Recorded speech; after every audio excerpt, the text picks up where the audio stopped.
안녕하십니까.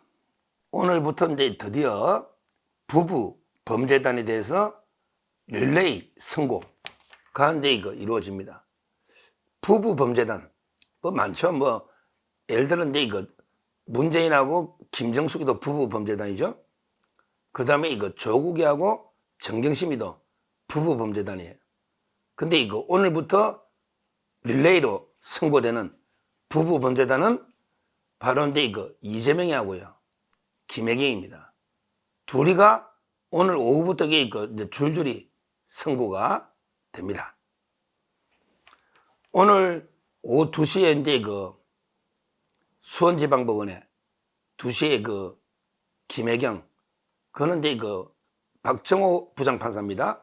서울법대 후배인데 박정호 부장판사인데요. 아마 이제 저는 뭐 유죄가 나올 걸로 확신하고 있어요. 이거 이제 전략은 배소연이가 뒤집어 쓰기 전략이거든요. 내가 이제 그냥 경기도 법카로 내가 이게 결제를 하고 사모님은 전혀 몰랐다. 김혜경은 전혀 몰랐다. 이렇게 뒤집어 쓰기 전략으로 노는데 김혜경이가 이제 한두 번 밥을 먹은 것도 아니고 매일 이게 먹을 때마다 자기는 이게 캠프에 또 법카가 있거든요. 그걸로 이게 자기 밥값만 내고 가고 나머지는 이게 경기도 법카로 계산한단 말이에요. 근데 자기가 다 초빙 호스트잖아. 근데 손님 밥값을 어떻게 내는지 관심을 안 가지고 나간다는 말은 이게 어떻게 한다는 걸 다 알고 있는 거죠.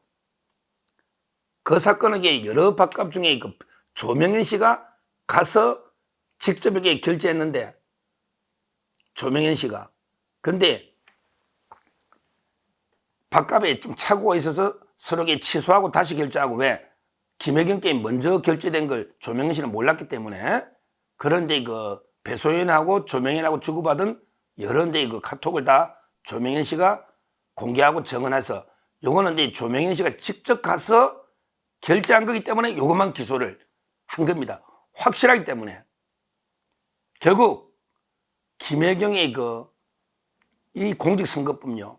원래 자기 돈으로 기부해도 재질이 안 좋은데 경기도 법카로 이게 국민의 세금으로 선거운동을 해야 기부행위를 아주 질이 안 좋죠. 이걸로 배소연이는 이미 징역 10개월, 집행유예 2년을 받았기 때문에 지가 다 뒤집어 써도 나는 이게 이미 확정됐지 않냐. 일사부재리 아니냐, 일사부재리. 어디서 법은 주어들은 게 있어가 일사부재리가 또 처벌 못한다. 이렇게 뒤집어 쓰는데 그게 통하겠습니까? 하여튼 저는 뭐 오늘 첫 김혜경 선고부터 유죄가 나오면 이재명 집안에 이제 줄초상 중에 처음 한 명 유죄 초상이 나오는 거죠. 거기에 1등 공신은 누구다? 바로 이제 조명현 씨입니다. 지금도 조명현 씨가 엄청나게 건강이나 힘들어합니다. 제가 여러 번 도움 요청도 말씀드렸고요. 조명현 씨 제가 이제 방송할 때마다 조금의 이게 궁금하거나 불확실해서 물어보면 상세하게 설명을 해줍니다. 그래서 제가 이제 국회의원 우원식의 부인 신경의 위정이라든지 만난 거기에 식당, 일식당, 중식당 두 만난 거 다 이게 모든 걸 그 장면을 제가 정확하게 재생해서 방송한 거 이거는 이제 조명현 씨 공이 절대적입니다. 절대적이에요. 우리가 이제 오늘 오후에 김혜경 판결이 나오면 조명현 씨를 함대게 기억해야 됩니다.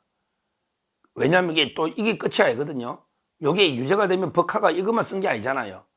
이재명이 하고 그 다음에 김혜경이 배소연이가 쓴 법카가 원래는 이게 법카가 한 4억 넘었거든요. 4억 됐어요. 근데 추려서 가장 확실한 것만 잡은 게 법카만 2천만 원입니다. 2천만 원. 그 다음에 업무 추진비 2천. 그 다음에 배소연의 월급 3억. 그 다음에 김혜경의 관용차를 사적으로 쓴 게 5천. 이게 3억 9천이 또 있거든요. 3억 9천이 크거든요. 그러니까 이 모든 게 수사의 1등 공신은 조명현 씨고 우리가 한 번 더 기억을 해야 되겠다. 첫째, 이렇게 말씀드리고요. 그 다음에 두 번째, 바로 이게 줄초상이니까 부부 범죄단이 릴레이 선고. 내일은 이제 드디어 이재명의 선거법이 선고됩니다. 선거법. 2년 2개월 만에 선고됩니다. 이 부분은 그 생중계는 안 하는데요. 뭐 저는 생중계 안 하는 게 좀 아쉬워요. 국민의 알 권리나 공익을 보면 하는 게 맞는데, 근데 이런 생각 들어요. 한편 생각하면 그 판사가 이재명이 무죄라면 이게 오히려 명예회복이 돼야 되는데, 왜 이재명의 명예훼손, 모욕이나 망신 주면 안 되니까 왜 중계 안 한다, 이런 이야기거든요.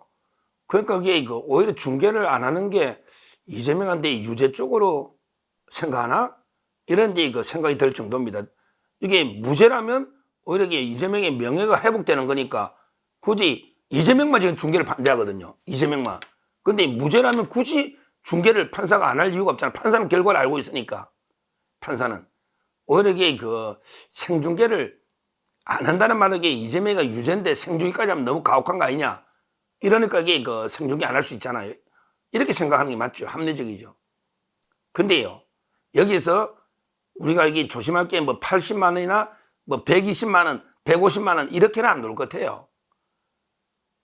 이렇게는 못 합니다. 이게 엄청난 나라를 흔드는 게 대통령 선거에서 있었던 허위 가짜뉴스 유포고요. 대통령 후보를 상대로 하는 수사 재판인데요. 2년 2개월 동안 정인 50명 불러가 이게 80만 원 하거나 아니면 이게 아리까리하게 120만 원 해나면요. 이건 논란이 끝나는 게 아니고 논란이 시작돼가게 엄청난 후폭풍이 올 겁니다. 그리고 이게 어느 쪽에든 이게 엄청난 비판을 받을 거예요. 그렇게는 못할 것 같아. 왜냐하면 이게 처벌의 수위는요, 선거의 중요도, 예를 들어 지방선거 때 약간 거짓말하면 80만 원 때릴 수 있죠.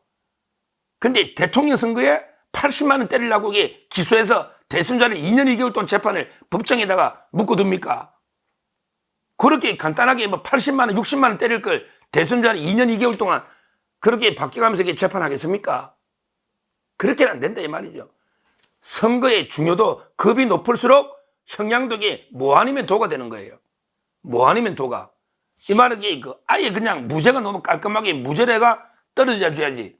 아니면 이게 유죄일 때는 확실하게 징역형이든 아니면 이게 벌금도 500 이상 확실하게 해서 논란의 여지가 없도록 확실하게 판결, 뭐 아니면 도라고 저게 몇 번 이야기해. 이걸 애매하게 120만 원 해가 20만 원 항소시효가 깎아라. 또 이렇게 80만 원가 검찰 보고 야 너 항소시효가 20만 원 올려봐라. 이렇게는 안 한다 말이죠. 그런 게 전부 정치적 시각에 불과한 거예요. 저는 아마 이게 뭐 아니면 도가 이렇게 무죄 아니면 중형이 놓을 이런 게 가능성이 높다고 보는데, 아무리 봐도 이게 중형이 놓을 수밖에 없어요. 이거 큰 범죄입니다.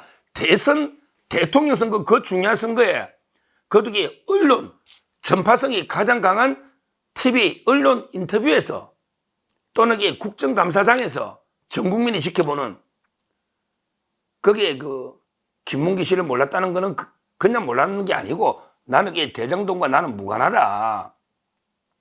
대장동의 몸통은 윤석열이다. 대선이 급박하니까 대장동하고 이 싹을 잘라야 대선, 일단 대통령 승리하면 끝나니까 이게 아주 고도로 계산된 거짓말이에요. 왜? 질문지도 미리 주잖아요. 제가 방송을 많이 알잖아. 어느 방송 가도 질문지 안 주는 방송 없습니다. 하다못해 내일 제가 20분 동안 펜의 마이크 전화 인터뷰를 하거든요. 10시에. 그때도 질문지를 미리 줍니다. 질문지 안 주는 방송 없어요. 작가가 있기 때문에. 그럼 이게 이재명이한테 미리 김문기에 대해서 묻는다고 질문지를 줬단 말이야. 그 다음에 김문기가 극단적이 선택하면서 그게 최대 이슈란 말이야. 그러면 이재명 입장에서 당연히 어떻게 대답하는 게 좋을지 곰곰이 심사숙고했겠지. 대책회의까지.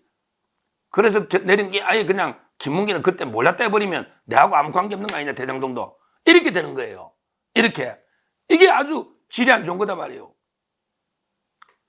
그 다음에 백현동도 마찬가지입니다. 이거야말로 이게 진짜 이거는 국토부는 완전히 마른 하늘의 날벼락이지, 국토부는 아무 행기 없는데 오히려 식품연구원에게 2단계 몰려달라 했는데 국토부는 저기 알아서 판단해라 했고 아무 행기 없는데 갑자기 이재명이가 국토부를 끌어들여가 직무유기 협박해가지고 내가 올렸다. 이거는 이게 김인섭이나 이 사람 숨기기 위해서 한 게 분명하단 말이에요. 저는 내일 이재명이 엄청나게 중형 유죄가 선고될 때 우리가 꼭 기억해야 될 사람은 누구냐? 바로 이제 그 김문기 씨입니다. 김문기 부인하고 아들. 얼마나 이게 그 한이 맺히겠습니까? 절규를 하고 있습니다. 김문기 씨 아들은 직접 정이 나와가지고 했고, 제가 방송을 했죠. 그 다음에 이 김문기 씨 부인은 인터뷰도 하고, 남편이 얼마나 한을 품고 아무 잘못 없는, 유일하게 아무 수사 안 받다가 극단적인 선택한 유일한 분입니다. 나머지 분들에게 전형수도 수사를 받았잖아요. 비실장. 그 다음에 유한기 씨도 뭐 자기 조사는 받았잖아요. 근데 김현욱 씨도 법카 조사 받았잖아요. 근데 김문기 씨는 참고인으로 아무런 이게 혐의가 없었던 거예요. 제일 억울한 분입니다. 거기에 그 우리가 부인하고 아들, 이분들을 꼭 기억해야 됩니다. 이재명을 처단하는 게 이분들의 한을 풀어주는 겁니다. 한을. 그 다음에 한 분 더, 김황준. 이분도 제가 단독 인터뷰도 하고 방송을 몇 번 했죠. 김황준. 이분은 그 이재명 성남시장 때 도시계획 팀장, 실무자 책임자입니다. 이분이 이재명이한테 4단계 백현동 옹벽은 절대 안 된다. 그러나 이거는 원래대로 2단계 올려서 임대주택으로 가야 된다. 이렇게 끝까지 주장하다가 쓰레기 소각장 분리수거장으로 완전히 보복 인사조치를 당한 직권남용.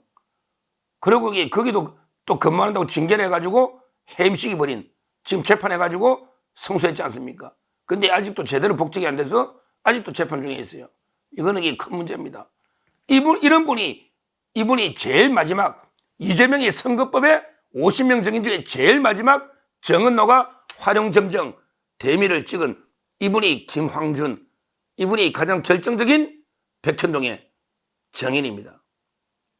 우리가 오늘, 내일 이재명 부부 범죄단 이런 데 릴레이 선고가 이어지는데 꼭 이 세 분은 우리가 기억을 해야 됩니다. 이재명이 단죄했을 때 거기에 이재명이한테 피해를 봐가지고 피눈물을 흘리는 이런 데 분들이 있단 말이야. 바로 이제 법카의 조명현 씨, 그 다음에 대장동의 김문기 가족, 그 다음에 백현동의 김황준 공무원. 우리가 이런 분들 잊어서는 안 되겠다.